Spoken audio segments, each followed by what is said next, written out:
Agora a gente fala da tireoide. Você sabe o que é? Ela é uma glândula que regula a função de órgãos importantes como o coração, o cérebro, o fígado e os rins. E para a gente entender melhor como ela funciona e como interfere na minha, na sua saúde, eu converso agora com a endócrino Camila Nogara. Tudo bem? Seja muito bem-vinda ao programa Ver Mais.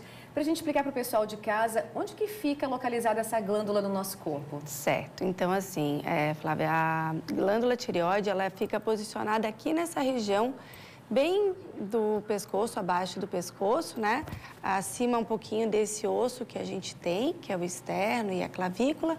E as pessoas às vezes confundem achando que é na garganta, mas na verdade exatamente, ela fica abaixo desse ossinho que a gente chama de osso hioide, ou popularmente o pessoal fala gogó, pomo de Adão, né? E ela fica bem nessa região. Camila, a gente ouve muito falar que quando a tireoide está desregulada, pode interferir na questão das pessoas que querem perder peso. Isso acontece? Por quê? Então, Flávia, assim, ó, a gente tem algumas alterações de funcionamento da tireoide, né? Onde o paciente pode ter uma disfunção produzindo menos hormônio e mais hormônio do que deveria ou do que o necessário para o nosso corpo. Então, assim, quando o paciente produz menos hormônio, é o que popularmente é conhecido como hipotireoidismo, né? E o hipotireoidismo, ele acaba deixando o metabolismo um pouco mais lento, porque a gente produz menos hormônio do que o nosso corpo necessita, as funções, algumas funções metabólicas ficam um pouco lentificadas, e aí o pessoal popularmente fala que a gente tem dificuldade de perder peso. E que outros sintomas quem tem hipo pode ter?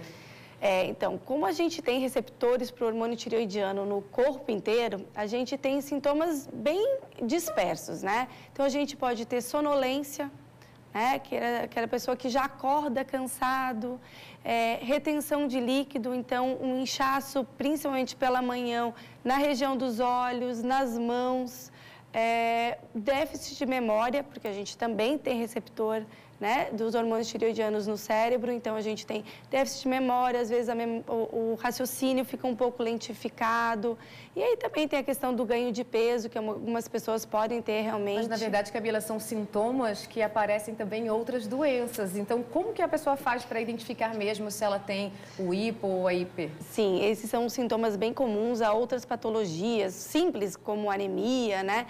Então, assim, se você vê que esses sintomas estão, né, todos meio juntos, queda de cabelo também é um sintoma bem comum, o ideal é você procurar um médico, pode até ser um clínico geral, para fazer um exame e avaliar a sua função tireoidiana. O exame é exame de sangue?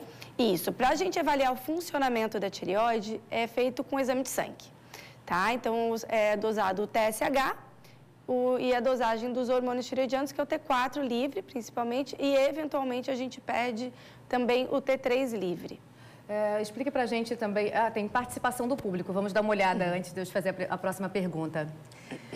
O Said diz o seguinte: comecei a sentir muito sono, foi o que você falou agora, né? Durante o dia, queda de cabelo, unhas fracas e não conseguia emagrecer, mesmo com dieta e também exercícios. Fui no endócrino que, após exames, deu o diagnóstico como tireoidite de Hashimoto. Não estava chegando aqui. Então, a tireoidite Hashimoto, ela é um processo inflamatório de origem autoimune. O nosso próprio corpo é quem produz esses anticorpos que atacam a tireoide e fazem um processo inflamatório. Esse processo inflamatório, que é crônico, ele acaba destruindo o tecido tireoidiano e fazendo o paciente evoluir para um hipotireoidismo. E aí entra a mesma coisa, o paciente começa a ter lentificação do seu metabolismo, cansaço, sonolência, queda de cabelo e esses outros sintomas que a gente falou. E se a pessoa não se cuidar, doutora, que doenças mais graves que pode provocar? Atualmente, a gente quase não vê mais complicações graves do hipotireoidismo por ser uma doença de fácil diagnóstico. E hoje em dia tem se falado muito sobre as doenças de tireoide. Então, a gente não vê mais casos graves. Mas antigamente, a gente via até pacientes morrerem pelo hipotireoidismo, tá? Mas hoje em dia a gente não vê mais tranquilo, isso. As pessoas estão mais conscientes, tem mais participação Sim. do público. Raíssa, minha mãe tem hipertireoide, já faz 8 anos. Com o tratamento, os remédios podem afetar os rins? Então, na verdade, não, tá? Assim, as medicações que se usam para o hipertireoidismo são medicações que bloqueiam o funcionamento da tireoide. O hipertireoidismo, ele é o contrário do que a gente estava falando, né? Ele é o excesso de hormônio da tireoide na circulação. Então, a gente geralmente trata com medicações que bloqueiam o funcionamento da tireoide, mas eles não são tóxicos para o rim, tá? A princípio, em doses usuais, eles não são tóxicos para o rim. Obrigada pela sua participação hoje aqui no programa Ver Mais, doutora Camila.